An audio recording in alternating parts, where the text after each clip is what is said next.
All right, everyone, we are back. Sorry about that there. The internet dropped out just as we were watching a challenge for the lead there. It is Andrew Dyson who has managed to make his way past Chris Purnell and jump into the lead of this motor race. Purnell currently second. About a second behind here, we've got Neil Pearson in third with Michael Skurlock fourth and Luke Trahair fifth to round out your top five. And Carl back live as well. Sorry about the interruption there, everyone. Yeah, it's good to be back. We did miss a pretty good little battle there between Purnell and Dyson. They were side by side for most of that last lap. But Dyson managed to get the inside line as they went up towards turn number one. And that was the nail in the coffin for Purnell in the lead. Other than that, we've not seen too much change. Billy Hickey has dropped out of the race, unfortunately. But the battle for the front has been an exciting one. Now Neil Pearson is trying to apply the pressure.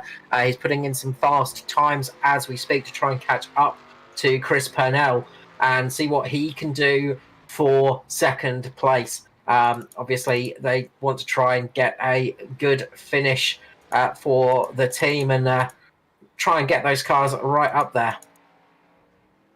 Yeah, absolutely. So Purnell maybe just managing tyres here. So tyres are a consideration for all of these drivers tonight.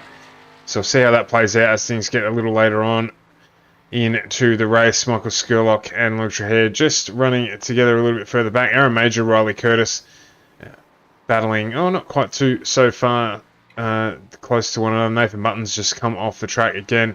Riley Curtis, Norm Clark, and in fact, Devon Stove, Kay Donnelly. We'll jump back to this battle here. This one staying close, as well as Stephen Williams not too much further back there. In fact, you can see him just in the back of the picture, closing up under braking as they head down the main straight again to complete lap number 10. Yeah, good little battle going on here. We've seen some good battles tonight all through the field and some good race car control as well, because as we said, these things are not easy to control, especially as you go through those corners. You'll have to forgive me as now I'm having some technical difficulties, but I should be all ready to go very shortly. But yes, good action there up at the front, and yeah, it's been a good race so far. And Kay Donnelly doing a good recovery. He dropped down quite a few places after a mistake, going down into the straight, into the corner before the straight there, turn number 11. But doing a good recovery job to get back up there. Biggest mover at the moment is Andrew Dyson up the front, making 6 positions, and yeah, doing a great job up there. Big question is how are those tyres going to go for the rest of the race? Yeah, we can see the drop in pace there. Best lap of the race so far is a 2:17s. They're in 2:21s the last time around. About on par with the rest of the field in terms of tyre or pace drop off because of tyres. Purnell's done a 2:22 last time around, and his best is a 2:19. So there is certainly some tyre drop off happening as you would expect. We've just on 10 laps in to this race, so look to see that further drop off as we approach the pit lane territory around about lap with 9 laps to go. Yeah, that's it. People are going to start yeah, sort of about 9 laps to go. That's when we're looking at. We've got 13 laps remaining of this race. Still quite a way to go, of course. And still a lot of laps to get through this race on, because it's very easy to make a mistake as Andrew Dyson up at the front just goes very wide through the S's and will have no doubt got a at least a slowdown for that, or a at least a incident point for it. And that's what you got to be careful of now, is it's so easy to get those incident points, and if they happen, it could be a race over for you, as we see Riley Curtis and Stephen Williams both in pit lane. Yeah, he definitely did get an off track for that one, so he'll have to start being careful if they accumulate too quickly. But first of our non-enforced, non-compulsory stops, Riley Curtis, Steve Williams, as well as Aidan Schultz all jumping into pit lane.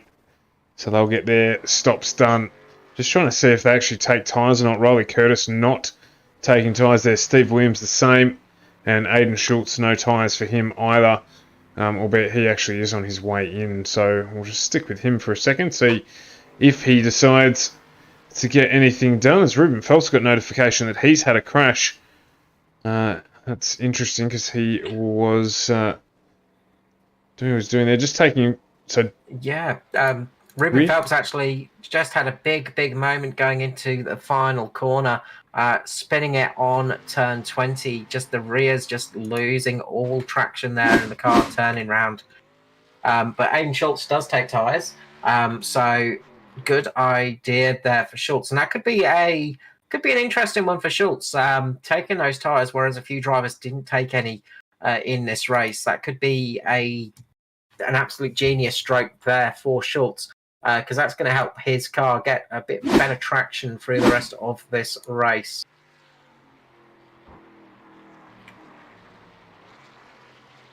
Some of our front runners jump in now. Chris Purnell, Neil Pearson jumping into pit lane. Andrew Dyson still remains out on track. So again, we'll see, no doubt, new tyres here. Yeah, it'll be interesting to see if Chris does take those new tyres.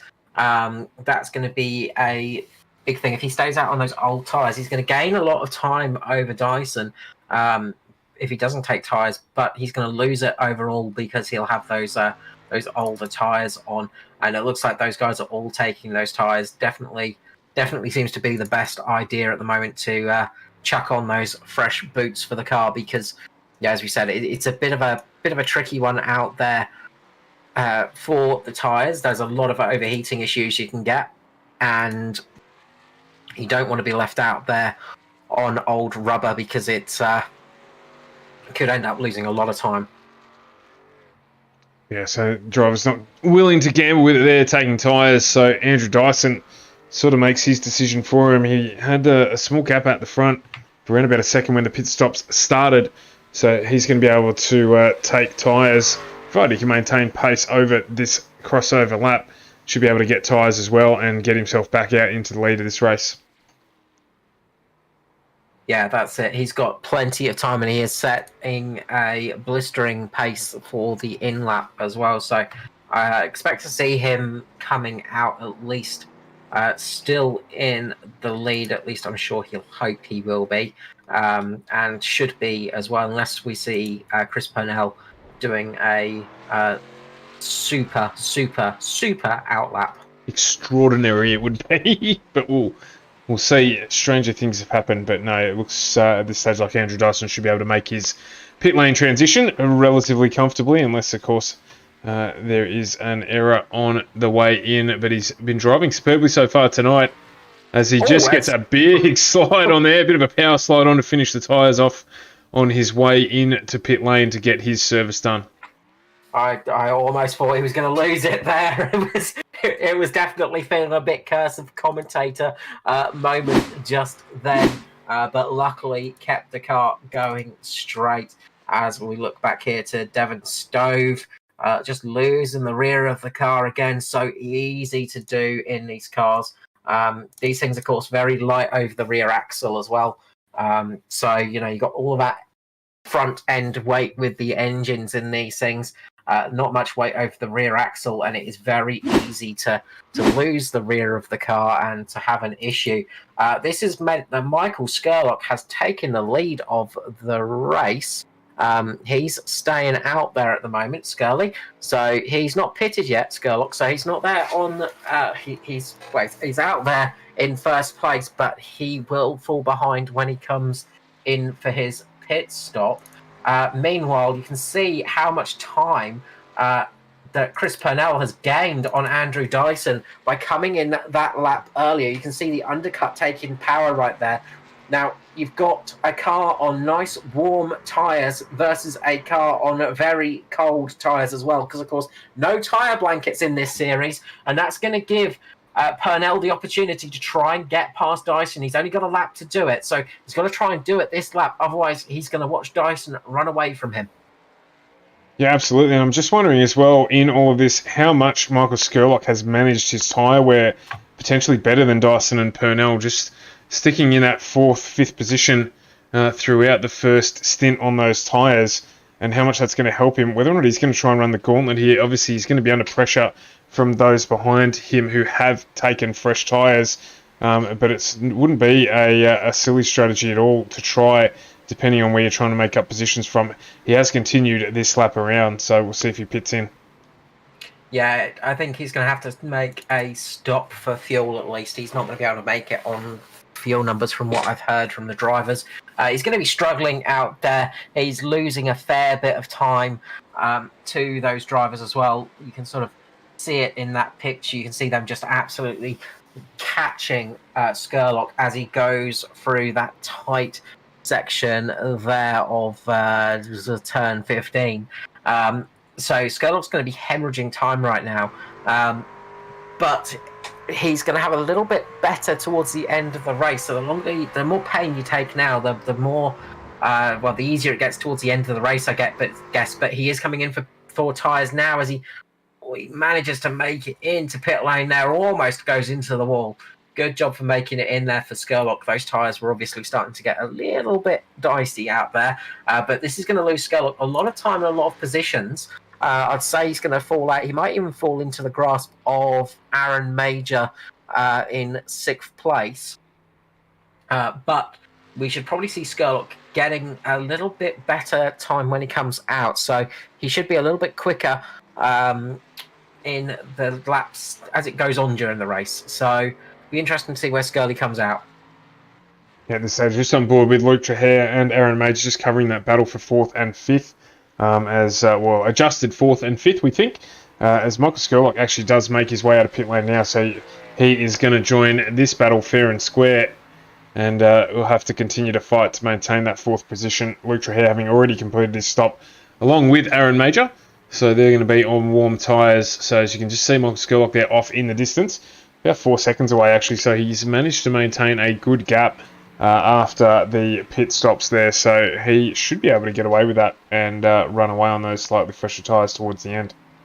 Yeah, once he gets those tyres warmed up, he will be fine. He's going to lose probably about 2 seconds just to Luke Trahare and Aaron Major, as he's just got to nurse that car around on those cold tyres, just get them up to some form of temperature, which will happen pretty quickly as you go through those S's, as you go through those fast corners.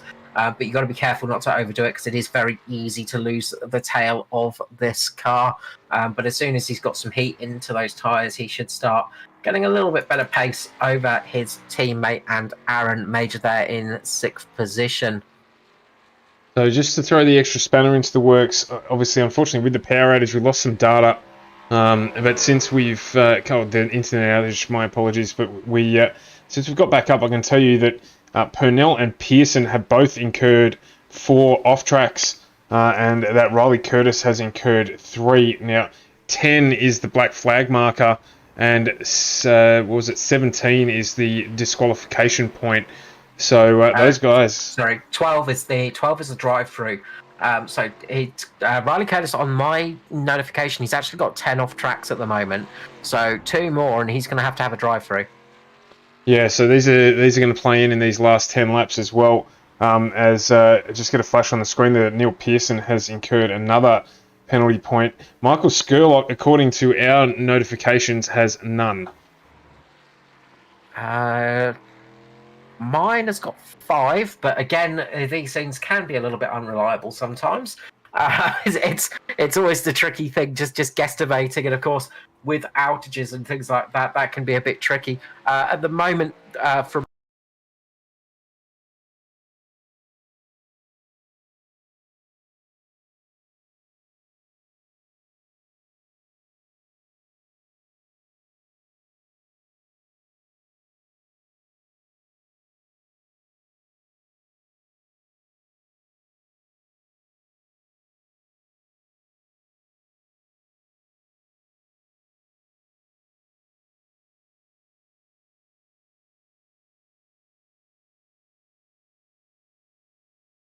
Does mean, though, that some of those drivers will be able to push a little bit harder if they want towards the end, so it can add a complexity to the race. Your numbers will be more accurate than mine, particularly given that dropout, so an interesting additional layer of complexity for the race. Nathan Clark and Riley Curtis. That battle for 7th and 8th at the moment. As we said, Riley Curtis is sitting on 10 incidents at the moment. He came into the lane, was one of the first cars to come into the lane as well. So Riley Curtis might be one of those drivers looking for a possible two-stop strategy. Probably going to stay out there, though, in all honesty. I don't think we'll see him come in again. But he might be looking at doing something a little bit like that. But because he has got those penalties, he could be in trouble if he runs wide. So he's going to have a bit of a harder time chasing down Nathan Clark. A little bit further back, I think Kay Donnelly just had a bit of a moment as well. Or Devon Stove, sorry.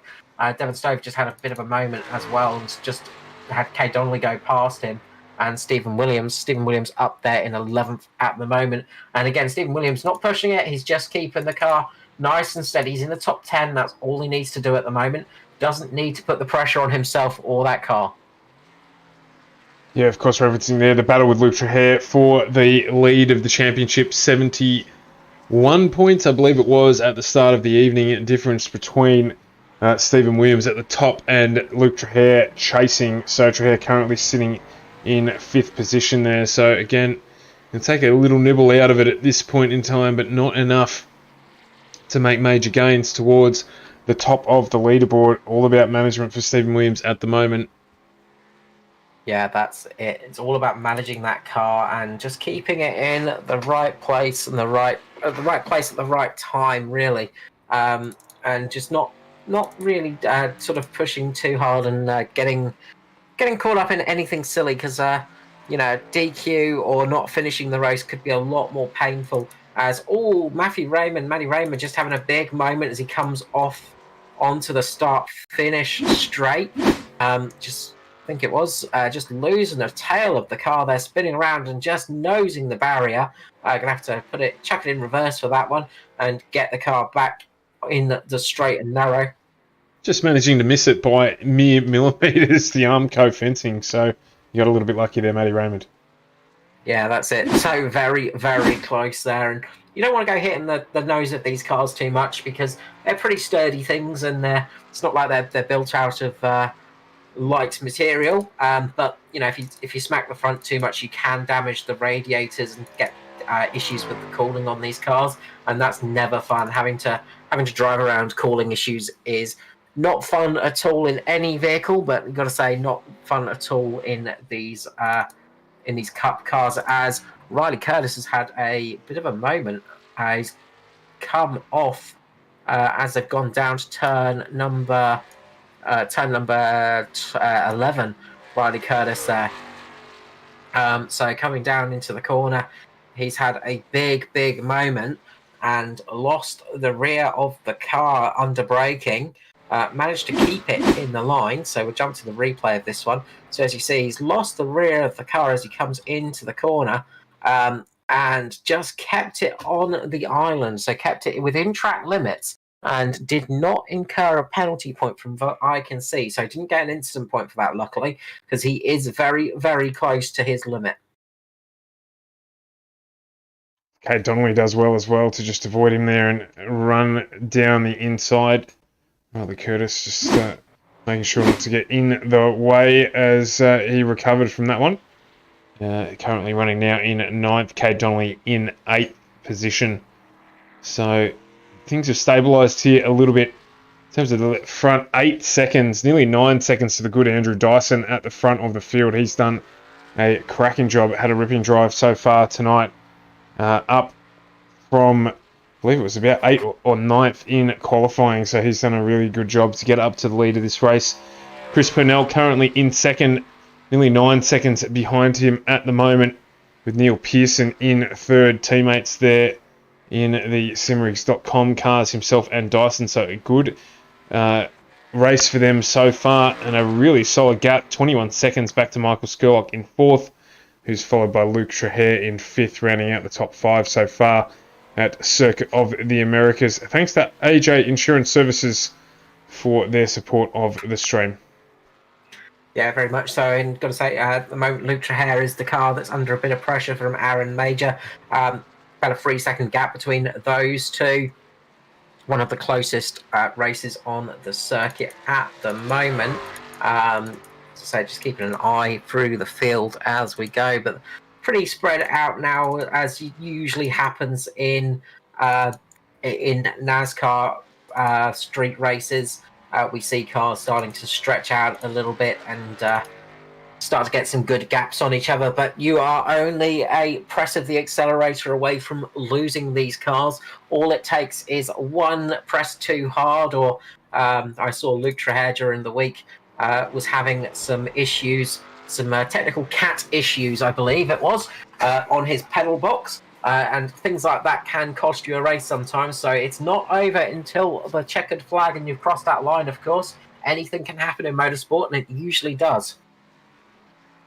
Yeah, absolutely. I did see his post there. Just the cat getting in the way right at the end of it. So just got to. There's all sorts of obstacles like there are in general in real life motorsport. You get the same sort of thing in sim racing, just of a different variety.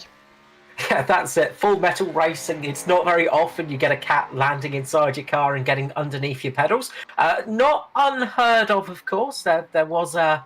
I'm trying to think back. There was an incident with a monkey, I think it was, in NASCAR back in the 70s or the 80s. I'm trying to remember that one off the top of my head, but I think it was a monkey causing issues in a car. That's one of those interesting little stories that I need to actually remember the full detail of before I go waffling on about it. I But was going to say strange things have happened. That's not one that I've heard at all, but I'd be loving to hear that story. So, but yeah, as you say, strange things have happened. So generally, it's something else that gets caught under the brake pedal or something like that. But no, a monkey getting in the way. So, but Luke Traher doing well here, currently in 5th position up. He's just down 2 spots, I should say, from in fact, 1 spot only from his qualifying position of 4th. So, and that happened early on. He's sort of been running his own race at the moment with a fair old gap, 10 seconds in front and behind him. So he can run this one to the end in relative comfort and make sure that he banks the points to try and maintain the fight to Stephen Williams, currently at the top of the championship. Yeah, Jocko Flocko there, that's the one. The only monkey to ever get ever be in stock car racing back in, I think it was the 60s. But yeah, there was some interesting things that happened that happened back in the day and that time. Tim Flock, look it up if you get the chance, because it's an interesting story, a bit like Dick Trickle and his sneaky cigarettes under the pace car as well. Lots of interesting stories dating back in NASCAR. Lots of fun ones as well. Back when racing was racing. Yeah, that's it. We do say it's very rare for cats to get under your pedal box. But of course, monkeys not so much in NASCAR. As we do get a bit of a change of position down in 13th and 14th. Norman Clark getting the better of Nathan Rowlett there. Those two having a good little battle. And I think it was actually Matty Raymond getting passed there by Norman Clark. So Norman Clark managing to get himself up into 13th position, getting past Matty Raymond, sorry, not Nathan Rowlett. The two teammates, those two, same coloured cars, very easy to spot out, but Norman Clark having a good little battle down there at the moment.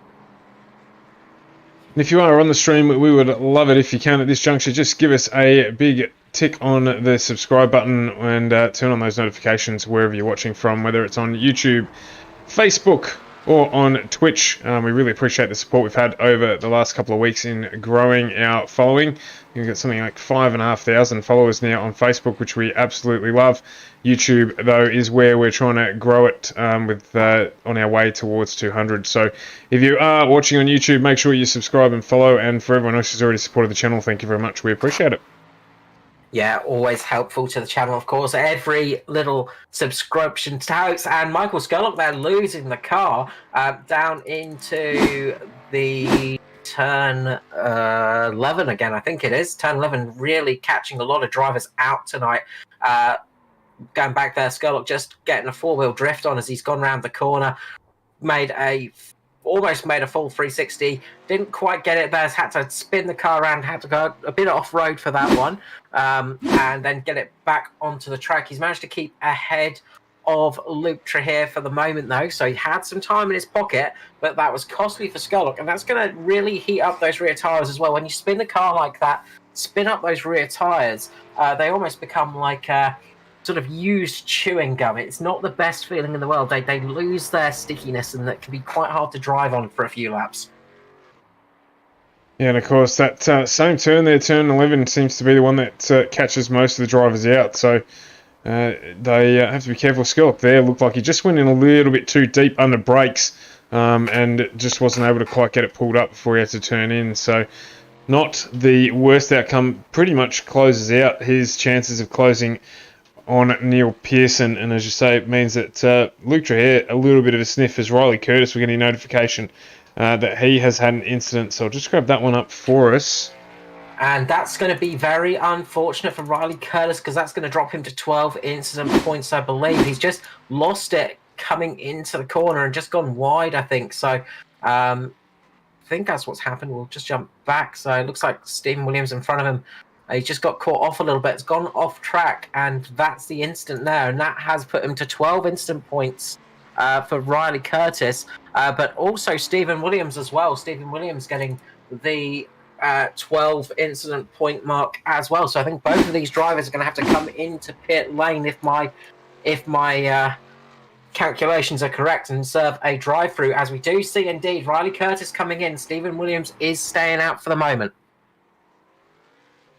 Yeah, so even we're showing 8 on ours, which of course is a count that was interrupted by that small dropout we had. So Riley Curtis is serving a drive-through. He's going to have to be very careful now with what will be 5 laps to go, so that he doesn't end up getting DQ'd from the race. Steve Williams can't be too far off. He was actually the reason that Riley got that additional point there, just trying to avoid Williams as he had a lock-up into turn 11. So it's causing havoc, turn 11, for the drivers so far. Yeah, it's a really tricky corner. I mean, even in your sort of your Formula One cars, your sports cars, your GT cars, in anything really, that corner is perilous, and it is very tricky to get right. As one of the, I think it may have been Ruben Phelps there. Sorry, it was one of the Paul Jackson, sorry. Saw a lot of tyre smoke coming up on turn number 20. Paul Jackson just going off the track there to let Skurlock pass. Now, this was a slightly different incident, sorry. Just one of the Mark 1 cars just losing it in turn 20. So they had a big moment, but they managed to catch it. Big thing's going to be is Stephen Williams going to have to serve that drive-through. From my indications, yes. Another one that's getting close to it is Michael Skurlock. He's got 9 incident points now. So, again, we've only got 4 laps remaining. But if he goes off track a couple of times, he could have to serve a drive-through penalty here.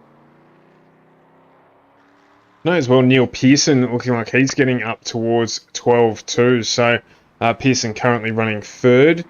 So we did speak about it. Williams being really ginger as well. So he might just be close. As we said, not quite as accurate as we would like it to be, the information that we get in terms of off-track penalties. But these drivers, a number of them are going to be very close to it at the end, if not over it. So impact lap times with them needing to be that little bit extra cautious to make sure they don't go over the track limits. Yeah, that's it. You just have to almost drive it like you're borrowing it. It's almost like if you're borrowing a Lamborghini off somebody. You know, you do not want to put your foot down. As much as you want to make that car go fast, you've got to be extra careful and not throw it into a wall or throw it off track. You've got to just treat it like it's a rental and not do any damage. As Paul Jackson just letting Luke Trahir pass there. Luke Trahir as well, trying to catch up. At the moment, there's some sort of relatively decent gaps between all the drivers. Luke Trahir has pulled away from Aaron Major at the moment. Nathan Clark and Kay Donnelly are having a little bit of a battle for 7th and 8th. They're probably some of the closest drivers on track at the moment. So they're definitely a couple to keep an eye out for in these latter stages of the races. We have 3 laps remaining here for the ANZCAR Truck Series here at Circuit of the Americas here on FGM eCast. Neil Pearson there just going up to 9 incident points on our count, so he will be very close. Andrew Dyson also picking up an additional point just last lap, so we don't have to focus too much on it, but there's a couple of drivers here who will be sweating on making sure they don't run off track.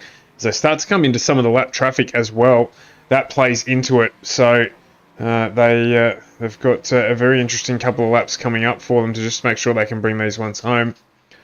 So yeah, and as we said at the start of the broadcast, it's so easy to go off track here at COTA. It's one of those tracks that is deceptively narrow sometimes. You sort of think you've got a little bit more wiggle room than you have on the Exodus some corners, and it is so easy to get one of those 2Xs for coming off the track, and all of a sudden, bang, you've got a drive-through penalty, and it would be disastrous for those drivers up the front. Especially for somebody like Andrew Dyson to get that, as he's had such a good race on performance and speed. So yeah, you really got to be careful right now and not throw it out too much. Meanwhile, you've got Chris Purnell, who is just keeping in touch. He's got 13 seconds between himself and Dyson, as Dyson does get a little bit dicey as he goes through turn 15. The car's looking like it's a bit of a handful. It looks like those tyres are starting to drop off a little bit now.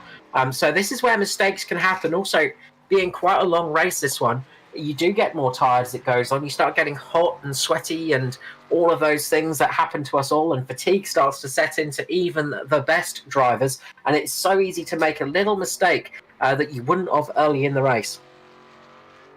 Yeah, all it takes is a dropped wheel, a little bit too wide onto some grass or the AstroTurf, to turn the car around, or if you get a little bit too early on there, as Dyson just jumps on the gas. Again, very easy to light up those rear tyres and over-rotate the car, as Dyson's got 2 laps to go here at Circuit of the Americas, so he will be just managing this one home.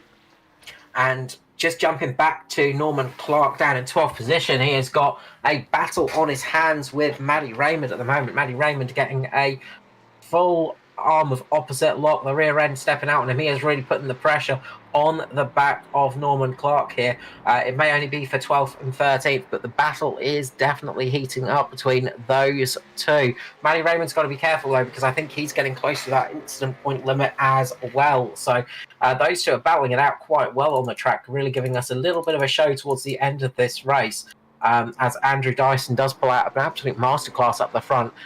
Just setting those consistently fast times and keeping a really good job of keeping that car consistently fast, and showing that he is definitely a driver to watch out for these road circuits. Yeah, do we have another one this season, or is this it for the trucks in terms of road tracks, I believe? Yes, this is it for road tracks. Next up, we're at Charlotte. Charlotte, luckily not the Roval, because I know many people despise that track. Just Charlotte Motor Speedway, 100 laps of Charlotte. That's on the 12th. Then we're at Texas on the 19th. And then finally, 26th, we're at Nashville Fairgrounds for the final round of the season. Of course, there will be the second season of the trucks coming up after that. And no doubt there'll be a road course thrown in there just for a little bit of spice. The trucks broken up into 3 seasons generally through the year, just to keep things a little bit more interesting, and so nobody can. So you got a little bit more opportunity in the championship standings. It's a bit hard to win every single truck championship in the year. I don't think we've seen it done off the top of my head. I could be wrong, of course, which I most usually am. But having those little mini seasons is kind of fun. Did just get notification through while you're giving us a rundown of the balance of the calendar that Neil Pearson did incur an additional off-track penalty. So here on our count is now up to 10.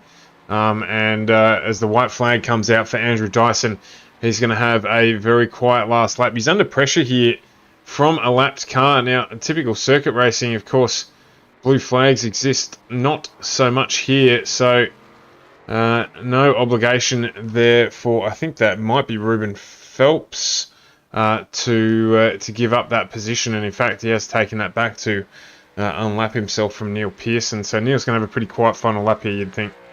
Yeah, Riley Curtis just battling away with Pearson. Andrew Dyson as well has popped up. He's got 10 incident points on my tally as well, so he's got to be a bit careful as well.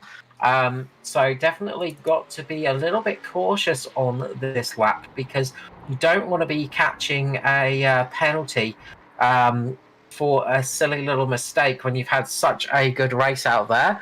Hopefully we won't see anything like that. Nathan Rowlock as well looks like he might be hitting his penalty as well, so he might have to serve a drive.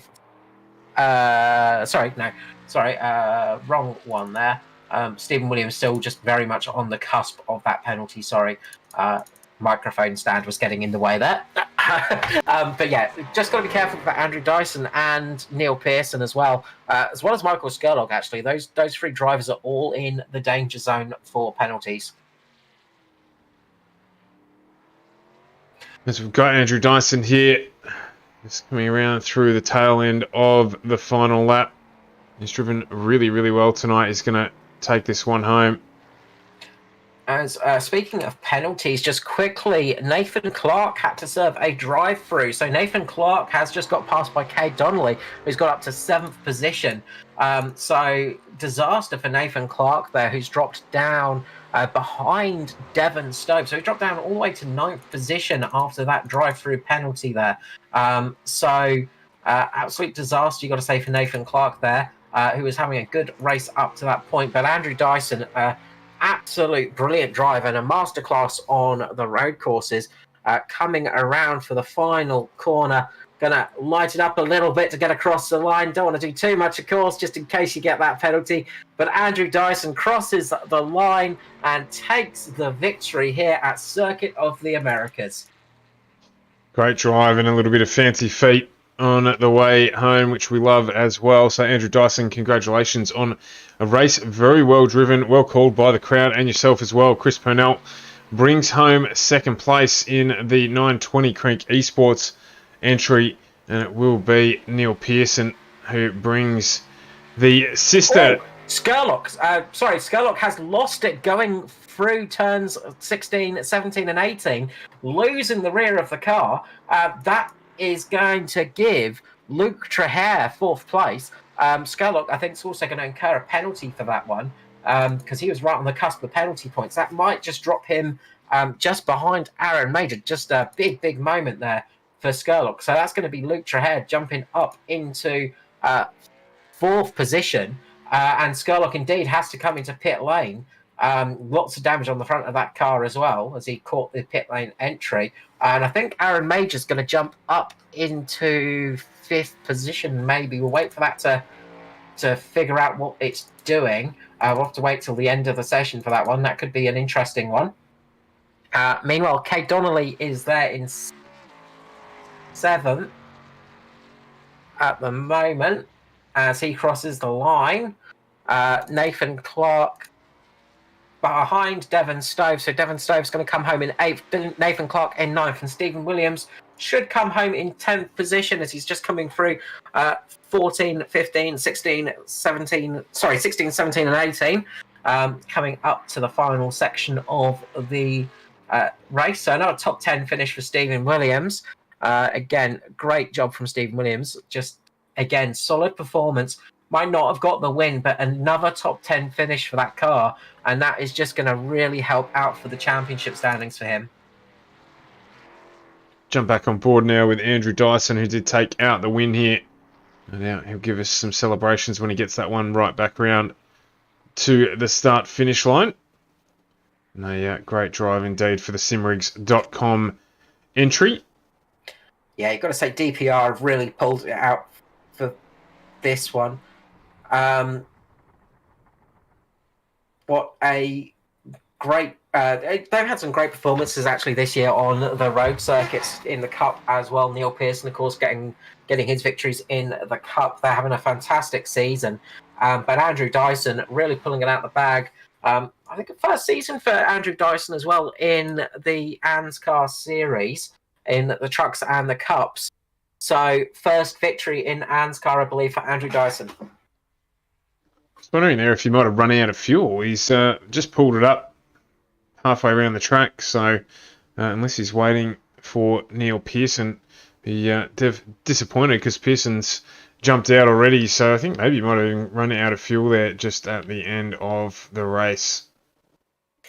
Easy to do here. It is such a long lap here at COTA, as we saw Dyson getting caught out in qualifying earlier on when he missed his lap and ended up starting 7th position. So from 7th to 1st for Andrew Dyson, Neil Pearson as well, starting 8th, finishing 3rd.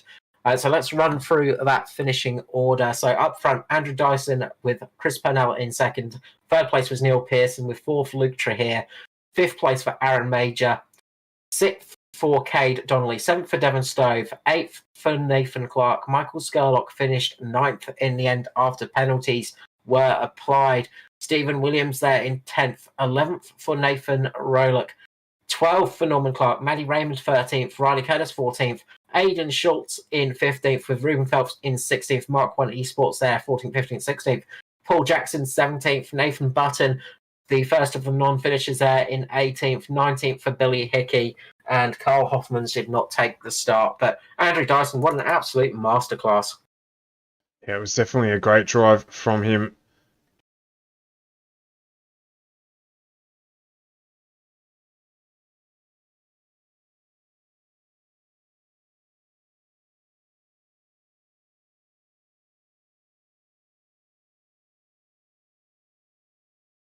Well, thanks very much. Just got to fix things. It wants to continue to play up this evening, but that's all good. So we're with the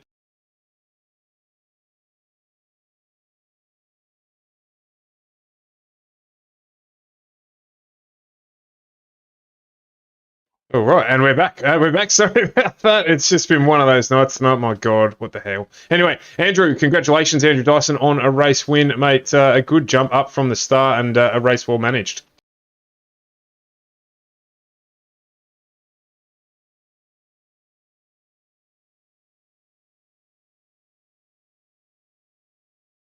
Yeah, so we saw there that a number of drivers missed out on qualifying and basically only got one lap. So that what caught you out?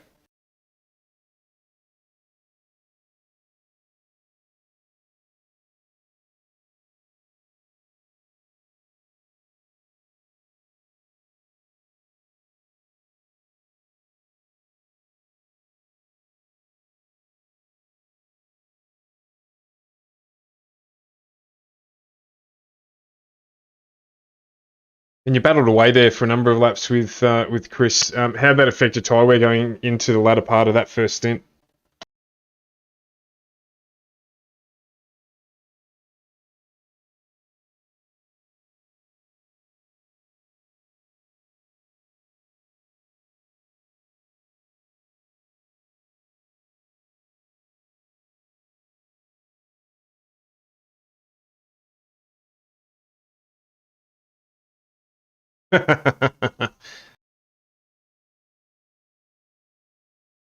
Obviously, a good result there for the team with a 1-3 anyway. The second of the Americas, obviously an interesting one in the Utes. How did you find it up through the S's and particularly down into the hairpin? We saw a lot of drivers coming unstuck at turn 11, the second of the hairpins there.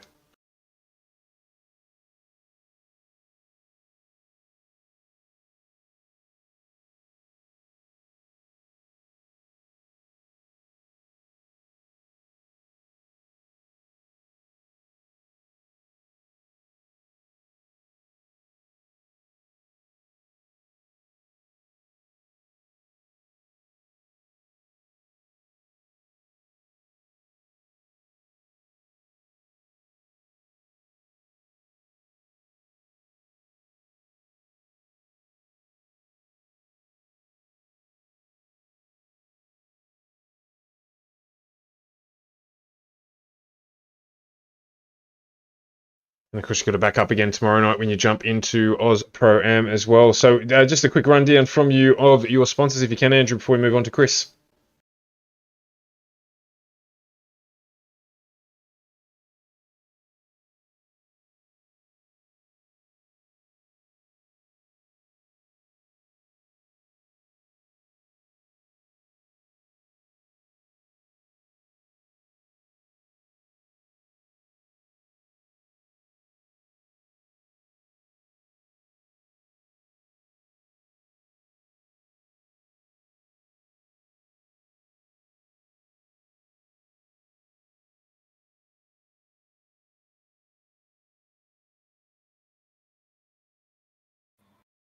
Beautiful, no worries at all there, Andrew. Thanks very much for that. And Chris, we'll move on to you, mate. A good start from you. Managed to get a good jump out on the field, but Andrew, they're just able to reel you in.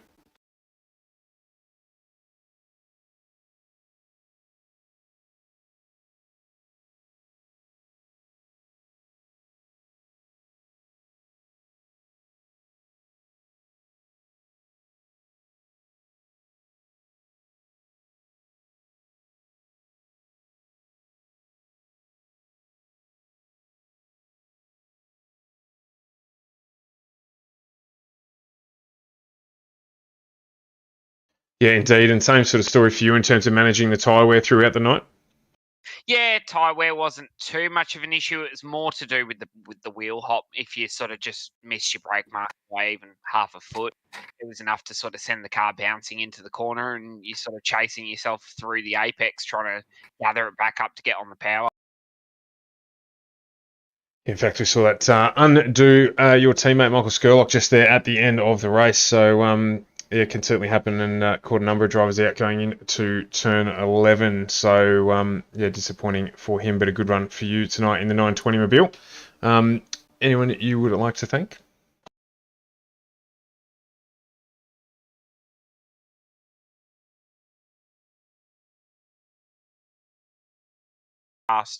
For all your hard work behind the scenes, getting the broadcast ready each week, all the competitors and other teams out there.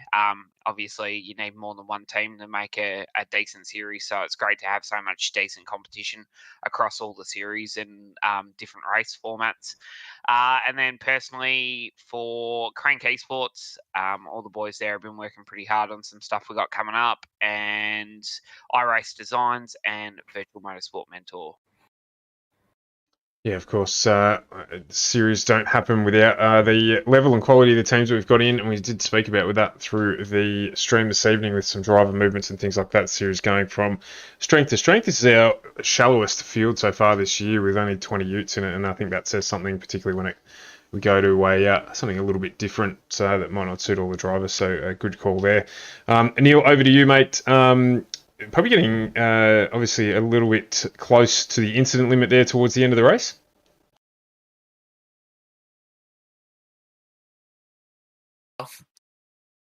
We were trying to guess because the stream unfortunately dropped out halfway through. The internet dropped out from the studio, so we're trying to sort of keep up with where people might be, and we thought that you might have got quite close there. But obviously, still a great race for you, bringing home the 1-3 for the team, and yeah, a good strong drive after qualifying. It was good. It was a good drive.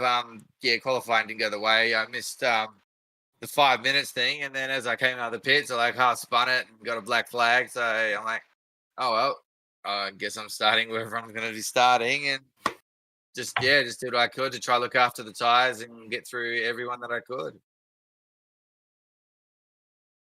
No, it certainly worked out in your favour there. You, despite that start, you're able to make your way up and battle hard, pretty much from the beginning. Actually, both the trucks were quite quick, and it enabled you to take it to Luke Trujillo and Michael Skurlock pretty early on. Yeah, I actually didn't mean to pass Luke. I kind of just missed my braking marker by about a meter, and I kind of just slid through there, and I think I scared him out of the way. So it worked out in the end, but it wasn't intentional. No, well, a clean pass is a clean pass, and obviously ended up with you finishing in third position. So, albeit teammates, obviously give us a run through of the sponsors again. Yeah, just I'd like to thank you guys for the broadcast, and I'm going to go and watch later. Obviously, simrigs.com, Southwell Lifts and Hoists, Ben Max Mechanical, BetSmart Racing Services, and NP Designs. We're very thankful to all of those sponsors that drop in and help the guys get in and get done what they need to get done. Just quickly, sorry, Stuart, just jumping in quickly. We just had a bit of technical difficulty, so just jump back with Andrew. We're just going to re-interview you, Andrew, because we lost your audio on the stream, I'm afraid. So I can't remember what I said now. that's all right. We'll just start a little bit again. Your first win in ANZCAR. Yeah. Well, it's going to be tough to do around the circle tracks because our competition is pretty stiff in there, and a lot of guys in this series are really fast turning left, going around the big circles. I play it down, but seriously, they are really fast. But the road courses, obviously, these things are a pretty tough animal to drive around on. So, and I really like this track as well. So it's a lot of fun and good to race the track. Yeah, I think that's about everything I said before. That's it. We heard you before. Just say you'd like to see COTA on a few more NASCAR style series as well. Definitely share those sentiments. It's an interesting one to see, and you did a great drive out there tonight. We hope to see you a little bit later in the season, back with the trucks and of course with the Cup cars as well. Yeah, certainly. I'd love to drive these cars a little more often. Unfortunately, Mondays clash with something else with something else I normally do, but. Yeah, I'd love to drive these cars a little more often, and definitely get amongst it for all the circuits. Yeah. Thank you so much. Thanks, Stuart. Sorry about that. No, that's okay. So the stream dropped out halfway through, and as a consequence of that, it's decided that whilst my mic is on mute, it mutes all the mics. So now I'm just holding down the space bar so that we can all talk at the same time. Just one of those things for this evening. But be that as it may, it has been a really good race here from Circuit of the Americas, and definitely have to thank race organisers ANZCAR for putting this one on for us, one that we don't get to see very often, but certainly one that we have enjoyed this evening. And we are back tomorrow night with the first of the Enduro rounds of the Oz Pro-Am Sim Series, and that is coming to you, I should say, from Laguna Seca, which is going to be an interesting one when we've got a field of probably 43 cars running in that series across GT3, a 1 hour, I think 1 hour 45, maybe 1 hour 30, don't quote me on it, endurance race from Laguna Seca. So that's going to be an interesting one. And then we're back for ANZCAR Cup on Thursday night. And that will be at Martinsville for the ANZCAR Cup. So we're heading back to Martinsville, the paperclip itself. So going to be an interesting one there. One of the short track ovals. Very tricky track. You got to get your braking just right, get everything in the right spot, and then of course we'll be back next week with the back onto the ovals. We'll be heading to Charlotte Motor Speedway for that one. 100 laps of the Charlotte Motor Speedway. So back on the circles again, back to some more normality for these trucks. But Charlotte, one of those tracks that. A little bit more of a cookie cutter track, you can say, but a fantastic track, and we should see some good action there. But really looking forward to tomorrow for Laguna Seca, Stuart. Yeah, it's going to be a good one. And last but not least, just want to mention as well, ANZCAR did announce their very first special one-off event, Prelude to the Dream, which is coming up on Thursday, June 10th. It's a little bit early for us to be talking about it, but there's a very good reason why. It's a charity event raising money for a family who need to buy a mobility vehicle for their daughter. So we'll tell you more about that as we get through the next couple of weeks. But if you are interested in driving in it, it is a $5 entry with all the donations going towards the family, and it's on June 10th, and the picture gives away pretty much everything that you need to know about it. It's going to be a wild one, but there's already a number of entries coming through to that. So if you're interested in getting in and driving, do jump in and into the ANZCAR Facebook group, and you can have a look at that there and submit your entry. If you aren't an ANZCAR member and you would like to run in it, they will let you into the league, so you can come and participate in the event. So if you want to run some of the special modified and get in the heats and get involved in that one, then obviously the more the merrier. We'd encourage you to get involved. Yeah, off at Eldora Speedway as well. So down, getting dirty with that one. It's going to be one heck of a fun race. Looking forward to seeing that one play out for sure, and especially for a good cause. Absolutely. So that does bring our stream tonight to its end. We hope you had a fantastic 4-day long weekend wherever you spent it. And we will see you tomorrow night for the Ozpro-Am Sim Series live from Laguna Seca 70, even 7:45 on FGM eCast, your E-Place for Pace. And we look forward to seeing you tomorrow night on the channel. So thanks very much for tuning in and watching, and we will catch you then.